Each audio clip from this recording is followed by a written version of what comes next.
Dear students, তৃতীয় অধ্যায়ের উপর আজকে আমরা 3 নম্বর ক্লাসটি করতে যাচ্ছি। সেই অধ্যায়ে আজকে আমরা জেনে নিব যৌতুক প্রথা কি, বাল্যবিবাহ কি এবং এগুলো আমাদের সমাজ জীবনে কিভাবে প্রভাব ফেলছে। এছাড়াও আমাদের সামাজিক সমস্যায় যে টপিকগুলো আছে, মাদকাসক্তি, এছাড়া আছে জলবায়ুর পরিবর্তন, আছে অটিজম, আছে HIV এইডস। তাহলে প্রথমেই আমরা খুবই সংক্ষিপ্তভাবে জেনে নিব যৌতুক প্রথা বা বাল্যবিবাহ কি। আমরা জানি বাল্যবিবাহ হচ্ছে যখন কোনো মেয়ের 18 বছরের এবং ছেলের 21 বছরের আগে বিবাহ করে তার পরিবার গঠন করছে, তখন তাকে বাল্যবিবাহ বলা হচ্ছে। এই টপিকটি আমরা সবাই জানি, তো আমি এটা নিয়ে আর খুব বেশি বিস্তারিত বলবো না। এবং এটি তোমাদের জ্ঞানমূলক বা অনুধাবনমূলক হিসেবে আসে, সৃজনশীলে খুব বেশি একটা দেখা যাচ্ছে না। তাহলে 3 নম্বর টপিকে আমরা জেনে নিব হচ্ছে বাল্যবিবাহ এবং যৌতুক প্রথা কি। যৌতুক হচ্ছে যখন কোনো বিয়ের সময় বা বিয়ের পূর্বে বা বিয়ের পরে যখন বরপক্ষ বা কনে পক্ষ একজন আরেকজনকে কোনো পণ দেয়া নেয়া করে তাকে বলা হচ্ছে যৌতুক। বাংলাদেশে যৌতুক একটা অন্যতম সামাজিক সমস্যা। নিম্ন দরিদ্রতার কারণে দেখা যাচ্ছে বিয়ের সময় বিভিন্নভাবে পারিবারিকভাবে নির্যাতনের কারণে যৌতুকগুলো আদায় করা হয়ে থাকে। তো আমরা এখানে যৌতুক প্রথা এবং বাল্যবিবাহ খুবই সংক্ষিপ্তভাবে পড়ে নিব, আমাদের বইয়ে আছে। আমি যে টপিকটার উপর অধিক গুরুত্ব দিব সেটা হচ্ছে মাদকাসক্তি। আমরা সবাই একটু ডিটেলসে যাচ্ছি। মাদকাসক্তি,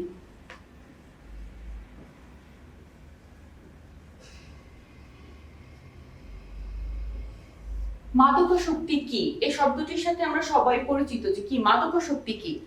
মাদকের প্রতি যে আসক্তি বা মাদকের প্রতি যে আমাদের তীব্র আকাঙ্ক্ষা, সেটাকে বলা হচ্ছে মাদকাসক্তি। তাহলে আমরা সবাই এখানে প্রথমে জেনে নিব মাদক কি, তারপর আমরা জেনে নিব মাদকাসক্তি। 1 নম্বরে আমরা জানবো মাদক কি, তারপরে জেনে নিব মাদকাসক্তি কি।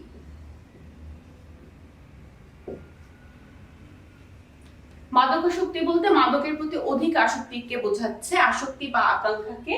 এবং মাদকাসক্তির প্রভাব কি বা মাদকাসক্তির কারণ কি, এই টপিকগুলো অত্যন্ত গুরুত্বের সাথে আমরা পড়ে নিব, কারণ এগুলো আমাদের জন্য অত্যন্ত গুরুত্বপূর্ণ একটি বিষয়।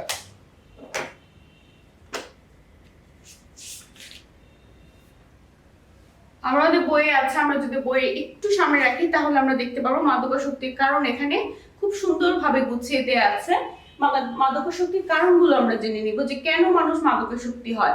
এর অন্যতম একটা কারণ হচ্ছে ভৌগোলিক অবস্থান। বাংলাদেশ দেখা যাচ্ছে এমন একটা অবস্থানে আছে যেখানে বাংলাদেশে 3 দিক থেকে বিভিন্ন দেশের বর্ডার ক্রস করার একটা সুযোগ আছে। ভারত থেকে বা নেপাল থেকে বা মায়ানমার থেকে খুব সহজেই আমাদের দেশে মাদক পাচার হতে পারে বা আদান প্রদান হতে পারে। তো ভৌগোলিক অবস্থান বাংলাদেশে মাদকাসক্তির একটা অন্যতম প্রধান কারণ। এরপর আছে দারিদ্র, বেকারত্ব, হতাশা। দারিদ্রতার কারণে দেখা যাচ্ছে মানুষ যখন মৌলিক মানবিক চাহিদাগুলো পূরণ করতে পারছে না, তখন হতাশা থেকে বা বিষণ্ণতা থেকে সে মাদকের দিকে ধাবিত হচ্ছে। এরপর যেটা আছে অপসংস্কৃতির প্রসার। আমরা ছোটবেলা থেকে সিনেমাতে বা মুভিতে বা টিভিতে দেখে থাকি যে নায়করা যে বিভিন্ন পার্টি করছে, তারা বিভিন্ন নেশা করছে, ওগুলো দেখে আমাদের যুব সমাজের মধ্যে একটা আসক্তি বা আকাঙ্ক্ষা তৈরি হয় যে কি আছে এর মধ্যে, একটু দেখি। তো প্রথমে তারা কৌতূহলবশত বিভিন্ন মাদক গ্রহণ করে থাকলে একসময় তারা অভ্যস্ত হয়ে পড়ে এবং এটা তার জীবনে এবং তার পরিবারে এবং সামাজিক জীবনের উপর গভীরভাবে প্রভাব ফেলে। এরপর আছে ধর্মীয় মূল্যবোধের অবক্ষয়। আমরা জানি আমাদের প্রত্যেক ধর্মেই মাদক গ্রহণের প্রতি একটা নিষেধাজ্ঞা আছে যে মাদক গ্রহণ করলে কি কি ক্ষতিকর, কিন্তু দেখা যাচ্ছে ধর্মীয় মূল্যবোধের প্রতি আমাদের অবক্ষয়ের কারণে আমরা বলতে পারছি আমরা জানি না যে কেন এগুলো করছি আমরা। তো ধর্মীয় মূল্যবোধ স্ট্রং থাকলে আমরা আশা করতে পারি যে আমাদের মাদকের প্রতি যে আসক্তিটা আছে এটা কমে যেতে পারে। এছাড়া সঙ্গদোষ একটা অত্যন্ত গুরুত্বপূর্ণ মাদকাসক্তির জন্য। ফ্রেন্ড সার্কেলে দেখা যাচ্ছে একটা সার্কেলে 2-3টা ফ্রেন্ড যদি ধূমপান করে, তখন যার করার ইচ্ছা না সেও দেখা যাচ্ছে সঙ্গত কারণে ধূমপান বা নেশার প্রতি আসক্তি হয়ে যাচ্ছে। তো মাদকের একটা সঙ্গদোষ বা অত্যন্ত গুরুত্বপূর্ণ একটা পয়েন্ট হচ্ছে সঙ্গদোষ। তারপর পারিবারিক বন্ধনের শিথিলতা। কোনো সন্তানের যদি তার পরিবারের সাথে বাবা মা ভাই বোনের সাথে বন্ধনটা অটুট না থাকে, খুব গভীর বন্ধন না হয়, তখন সে পরিবার থেকে দূরে সরে যায় এবং একসময় মাদকের প্রতি আসক্ত হয়ে পড়ে। তাই পারিবারিক বন্ধন দৃঢ়তা মাদকাসক্তির একটা মাদকাসক্তি নিরাময়ের একটা অন্যতম প্রধান কারণ হতে পারে। অপসংস্কৃতি হতে পারে, যে অপসংস্কৃতি বিশ্বের বিভিন্ন দেশের আমরা আসা যাওয়া করছি, ওদের সংস্কৃতি আমরা গ্রহণ করছি, এর ফলে মাদকাসক্তি দিন দিন মাদকাসক্তির প্রবণতা বেড়ে যাচ্ছে। এছাড়া জীবনে ব্যর্থতা, জীবনে আমরা যা কিছু হতে যাচ্ছি, যা কিছু করতে যাচ্ছি, তা যদি সময় মতো পূরণ করতে পারছি না, এই কারণেও হচ্ছে জীবনে ব্যর্থতা থেকে, হতাশা থেকে মাদকাসক্তির সৃষ্টি হচ্ছে। এছাড়া প্রেমে ব্যর্থতা একটা অন্যতম প্রধান কারণ। তো মাদকাসক্তির কারণগুলো আমরা অত্যন্ত গুরুত্বের সাথে পড়বো, মাদকাসক্তি কেন হয় বা মাদকের প্রতি আসক্তির কারণ কি। এছাড়া এরপরের টপিক যেটা হচ্ছে মাদকাসক্তির সমস্যা সমাধানের উপায় কি। 1 নম্বর গুরুত্বপূর্ণ পয়েন্ট যেটা, সেটা হচ্ছে পারিবারিক বন্ধন গড়ে তোলা। পারিবারিক বন্ধন, বাবা মার বা ভাই বোনের সাথে পরিবারের সদস্যদের বন্ধন যত দৃঢ় হবে, তত মাদকের প্রতি আসক্তিটা কমে যাবে।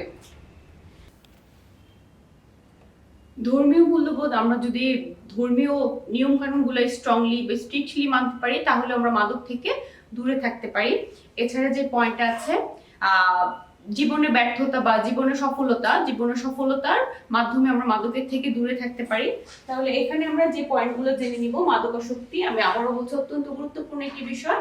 মাদক কি, মাদকাসক্তি কি, মাদকাসক্তির কারণ কি, এটা আমাদের জীবনে কিভাবে প্রভাব ফেলছে এবং এটি পরিত্রাণের উপায়, এগুলো পড়লে মোটামুটি আমাদের এই টপিকটা শেষ হয়ে যাচ্ছে। এরপর আমরা যে গুরুত্বপূর্ণ টপিকটা পড়বো সেটা হচ্ছে জলবায়ু পরিবর্তন। বর্তমান সমাজে একটা অত্যন্ত গুরুত্বপূর্ণ বিষয় হচ্ছে জলবায়ু পরিবর্তন। আমরা দেখছি যে প্রতিনিয়ত আমাদের আবহাওয়া এবং জলবায়ু পরিবর্তন হচ্ছে এবং এর কারণে আমাদের সামাজিক এবং পারিবারিক জীবনে নানান প্রভাব ফেলছে। তাহলে আমরা দ্বিতীয় টপিকটা শুরু করছি, জলবায়ুর পরিবর্তন। তাহলে আমরা অত্যন্ত গুরুত্বপূর্ণ একটা টপিক পড়ে নেব, জলবায়ু পরিবর্তন। জলবায়ু পরিবর্তন কি, এখানে আমরা সবার আগে জেনে নিব আবহাওয়া কি, তারপর জানবো জলবায়ু কি, তারপর জানবো জলবায়ুর পরিবর্তন কি।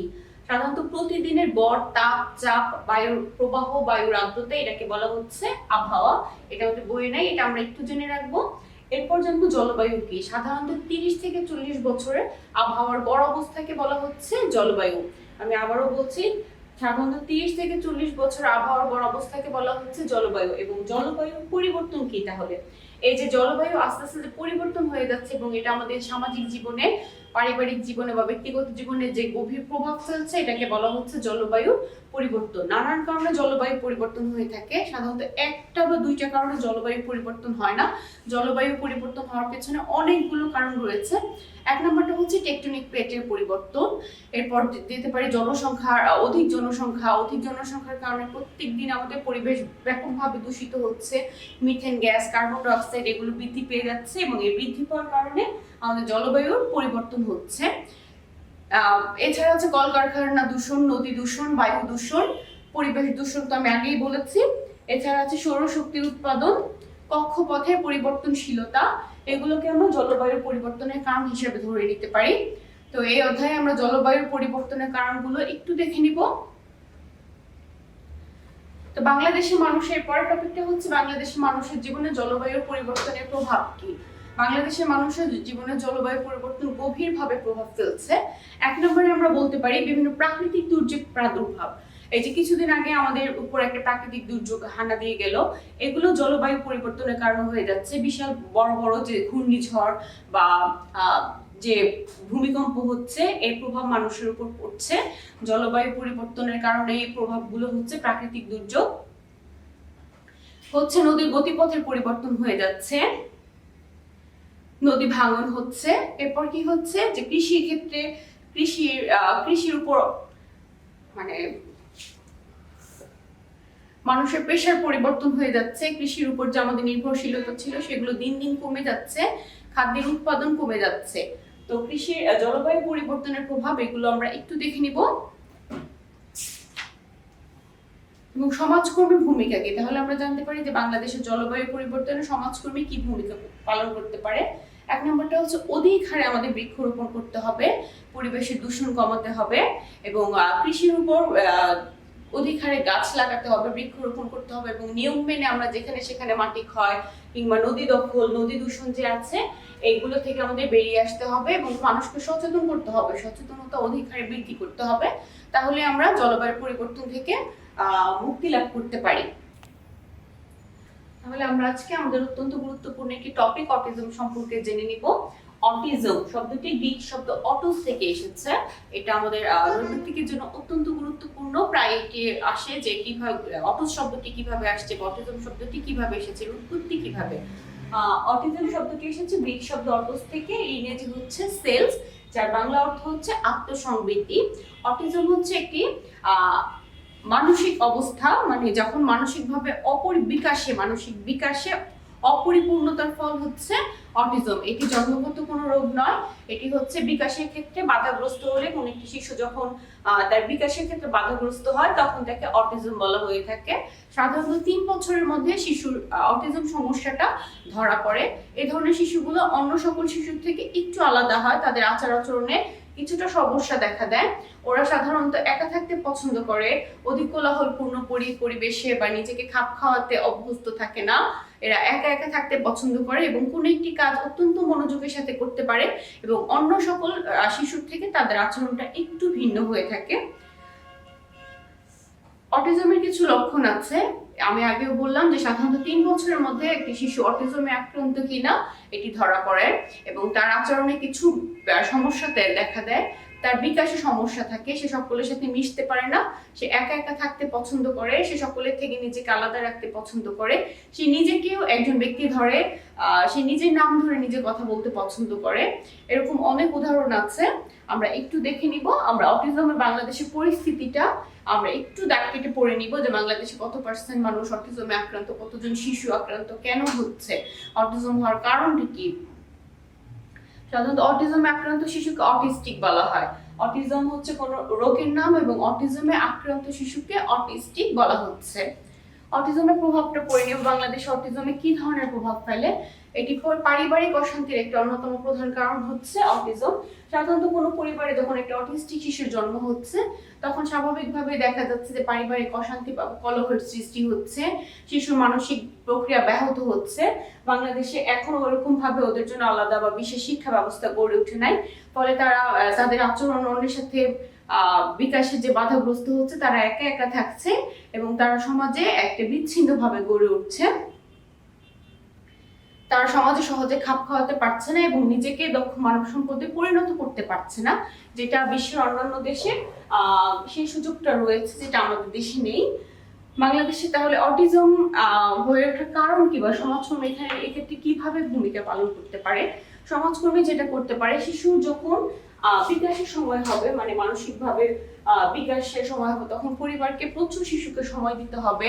শিশুকে কোনো কিছু করতে খুব বেশি প্রেশার ক্রিয়েট করা যাবে না, ওকে ওর মতো করে আলাদাভাবে বেড়ে ওঠার সুযোগ দিতে হবে এবং ওর যে চাহিদাগুলো আছে সেগুলো শুনতে হবে। শিশুর উপর কোনো কিছু চাপ সৃষ্টি করে বা মানসিকভাবে বাধাগ্রস্ত করে এরকম কোনো কিছু শিশুকে চাপিয়ে দেওয়া যাবে না। আমরা একটু বইয়ের দিকে একটু মনোযোগ দিলে আমরা এগুলো খুব ডিটেলস আছে আমরা দেখতে পারবো। এবং আমি আবারও বলছি, জলবায়ুর পরিবর্তন, অটিজম, জনসংখ্যা সমস্যা, এগুলো এই অধ্যায়ের জন্য অত্যন্ত গুরুত্বপূর্ণ। মাদকাসক্তি টপিকটা আমাদের জন্য অত্যন্ত গুরুত্বপূর্ণ। এছাড়া যৌতুক, বাল্যবিবাহ যেগুলো আছে এগুলো একটু কম গুরুত্বপূর্ণ। আমরা এই টপিকগুলা যেগুলো বললাম গুরুত্বপূর্ণ, এগুলো একটু মনোযোগ দিয়ে একটু বেশি করে পড়ে নিব, ইনশাল্লাহ আমাদের হোমওয়ার্ক চলে আসবে। আজকে আমরা আমাদের 3য় অধ্যায়ের উপর ক্লাসটি শেষ করছি। আমরা সবাই আশা করছি বাসায় একটু পড়াশোনার মনোযোগী হব। আবার দেখা হবে অন্য কোনো ক্লাসে। আল্লাহ হাফেজ।